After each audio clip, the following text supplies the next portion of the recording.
Saya mohon maaf yang sebesar-besarnya. Tumpukan sampah kini sudah mulai Ayo, anu micen runtak kawalungan di Kembali lagi di channel Busa Buka Suara Bareng Anto. Nanti kita kunjungin aja setelah dia putus dari negara. Bisa nanya Kami akan perhatikan teman-teman dari disabilitas. Jangan lupa subscribe. Assalamualaikum warahmatullahi wabarakatuh. Halo sobat online Buka Suara. Kembali lagi di Busa Buka Suara bareng Anto di episode ke-23. Apa kabarnya sobat online? Tetap semangat ya di bulan puasa. Episode 23 ini episode pertama di bulan Ramadan untuk tetap kita bisa terus berproduktif, bisa terus beraktivitas. Walaupun kita puasa, tapi kita tetap bisa melakukan aktivitas seperti biasa.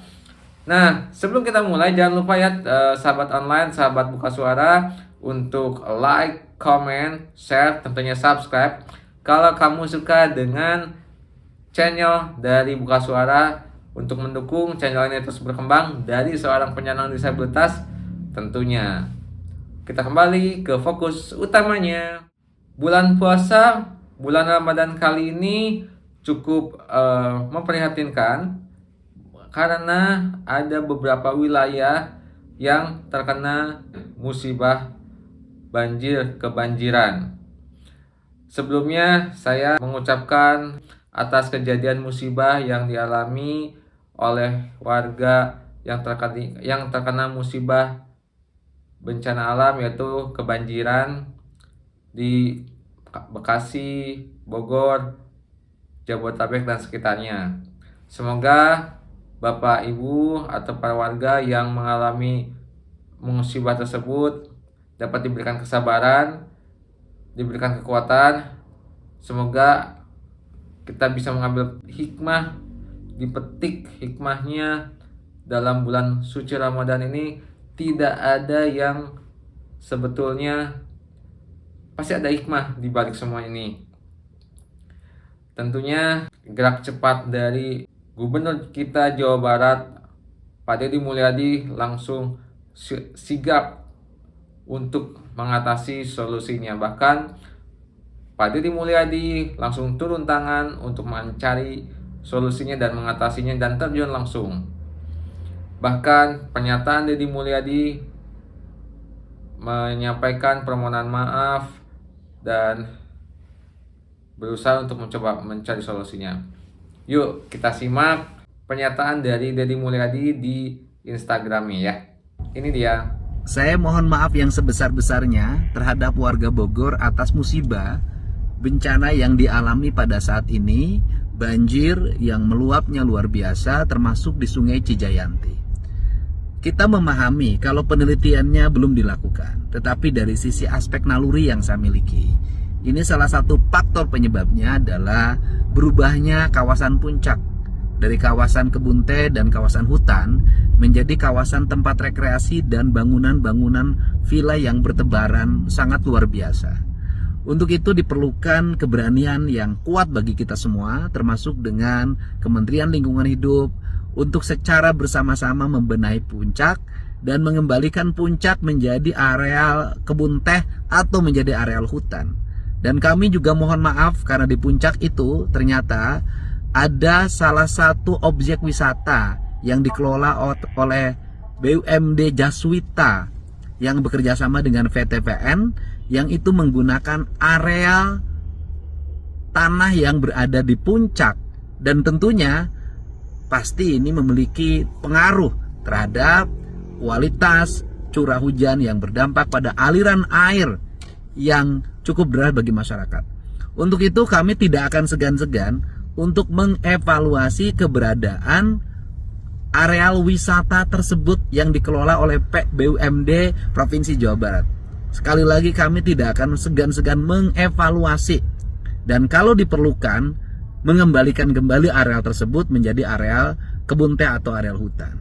Terima kasih. Mudah-mudahan apa yang kita alami menjadi pembelajaran penting bagi kita bahwa mengelola alam tidak boleh ugal-ugalan, harus selaras dengan fitrah alam itu sendiri. Seberapa imah di dia? Berapa rumah di sini? Kan yang kebanjirannya kan ini melangganan tiap tahun.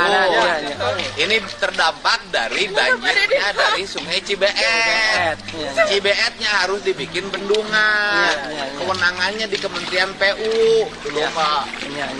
Citarum, tumpukan sampah kini sudah mulai bersih, tinggal sedikit lagi dan itu pun timbul dari sampah lama berasal dari bawah. Kawasan ini dalam waktu tidak terlalu lama akan saya rubah menjadi kawasan yang tertata, kemudian bisa menjadi ruang rekreasi warga dan semoga ke depan airnya bersih sehingga masyarakat bisa mancing di sini. Nah, ini situasinya sudah sangat berubah dan hari ini akan saya bergerak ke hulu, ke daerah pasar, daerah pemukiman, untuk saya peringatkan tidak lagi membuang sampah ke sungai yang memiliki dampak yang sangat buruk bagi kebersihan Citarum.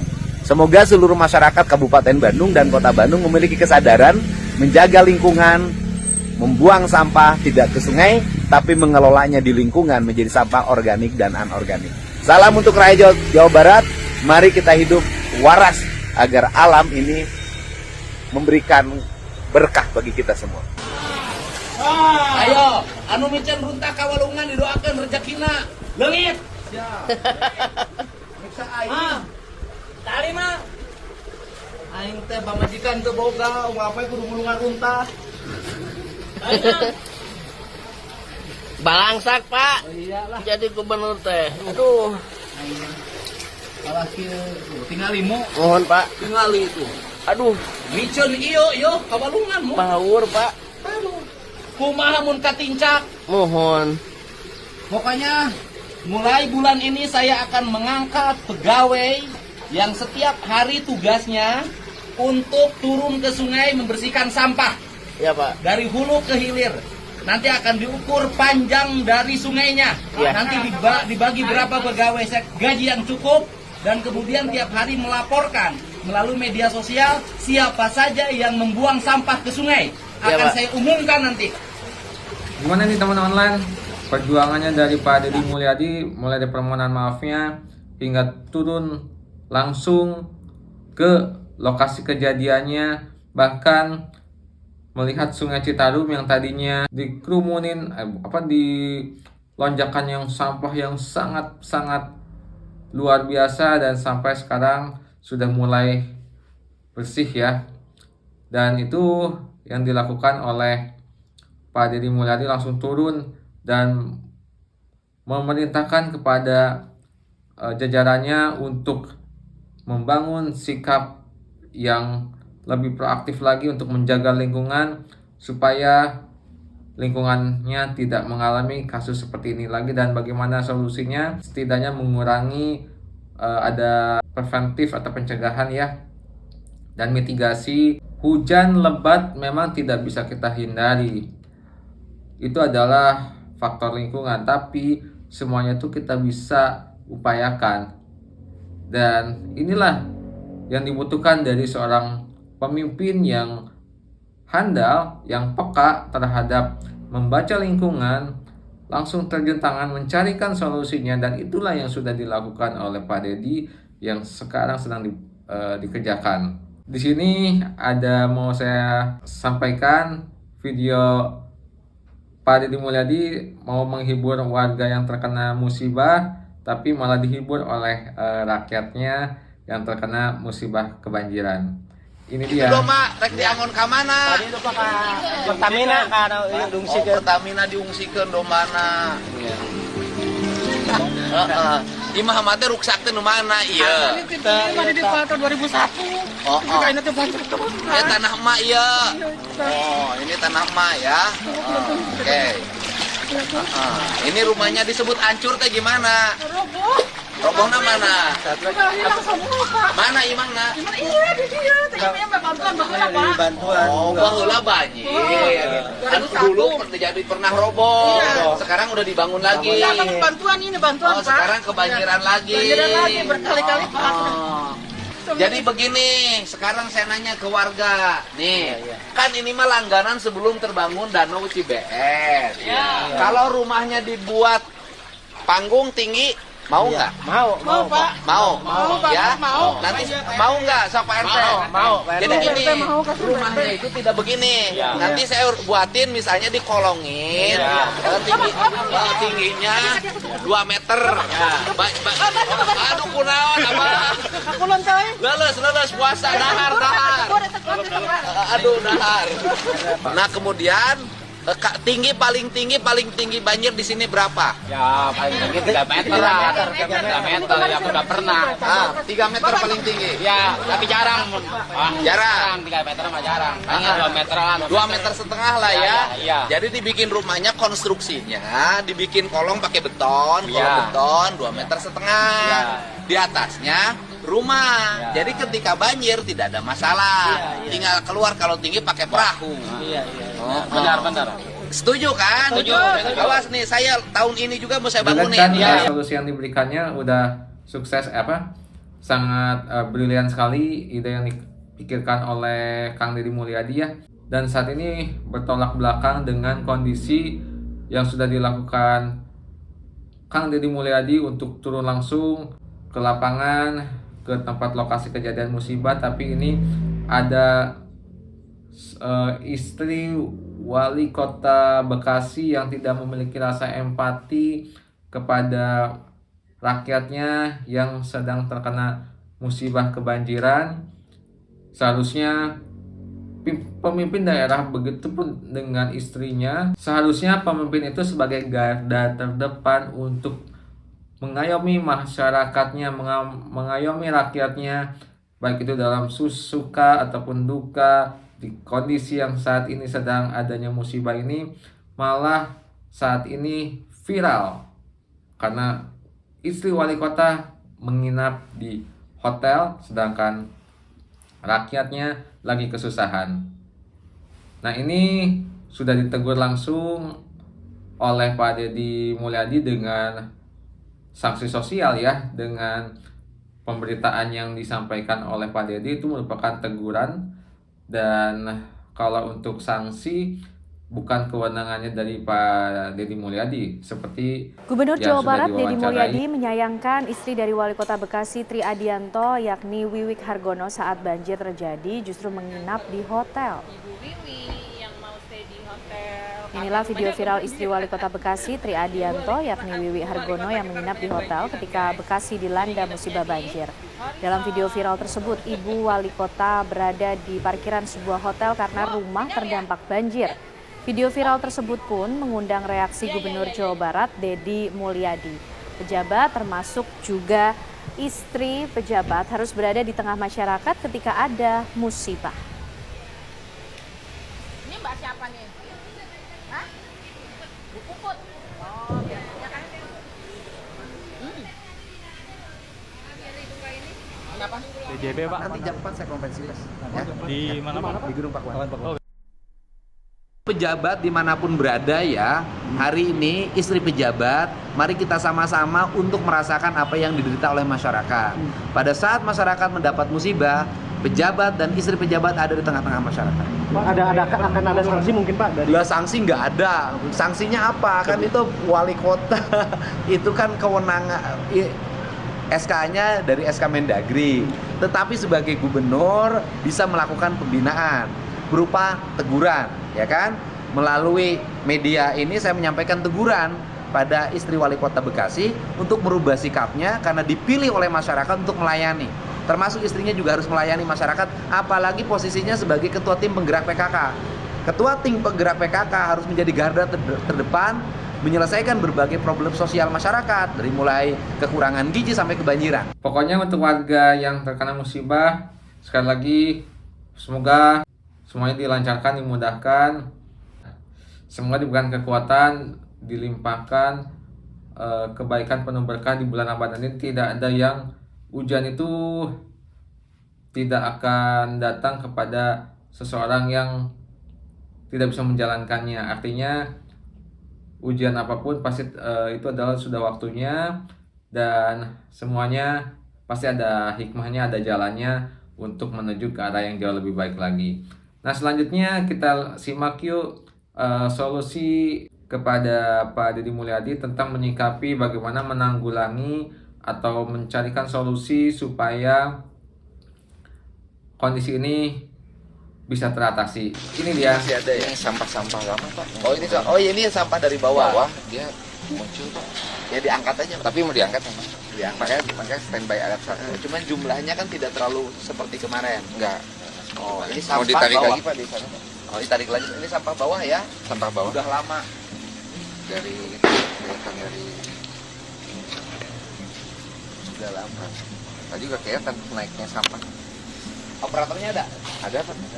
Ayo diangkat deh.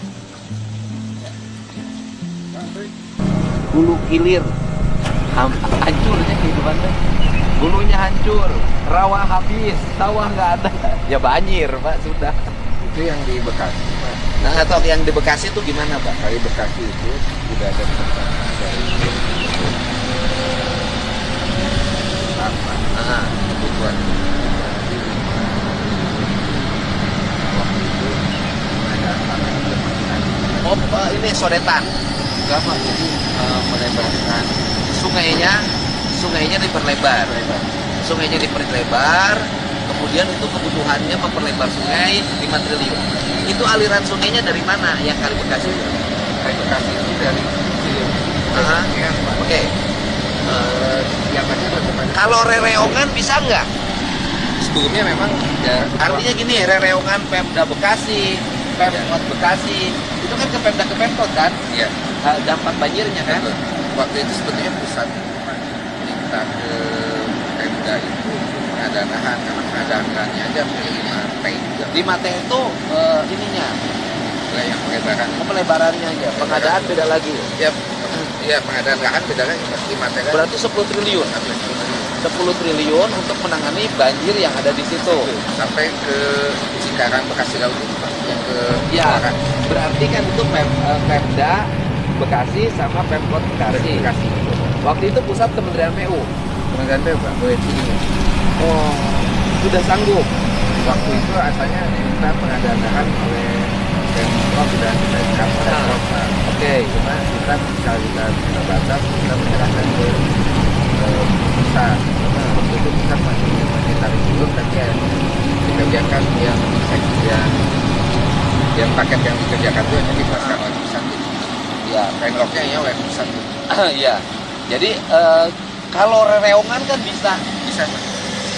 Jadi kalau fisiknya sih tetap oleh Ya, mereka. basicnya oleh pusat. Pusat. Pembebasannya rereongan aja.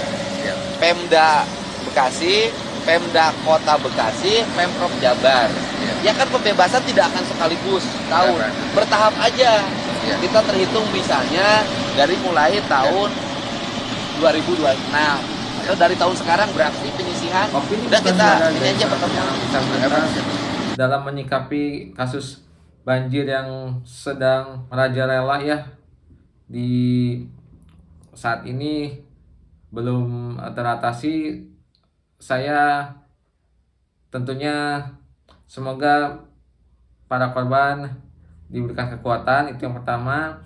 Dan betul apa yang disampaikan oleh Pak Deddy, untuk bantuan sembako itu pasti sudah banyak banget yang orang-orang melakukan donasi untuk para korban bencana alamnya itu.